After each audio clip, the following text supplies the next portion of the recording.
ബാലവേദി വേനൽ കനവ് ബാലോത്സവം പറക്കോട് ഗ്രീൻ വാലിയിൽ നടന്നു.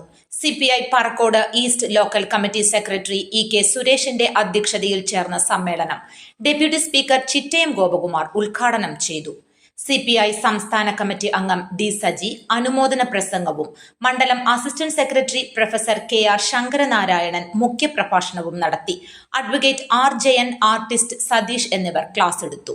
സെക്രട്ടേറിയറ്റ് അംഗം അരുൺ എസ് മണ്ണടി, മണ്ഡലം കമ്മിറ്റി അംഗം മണക്കാല രാജേഷ്, AISF ജില്ലാ secretary Devadath, local committee assistant secretary Sabu, LC അംഗങ്ങളായ സിന്ധു തുളസീധരക്കുറുപ്പ്, അജി ശിവപ്രസാദ്, MR കണ്ണങ്കോട്, PV രാജേഷ് എന്നിവർ സംസാരിച്ചു. News bureau, Adoor.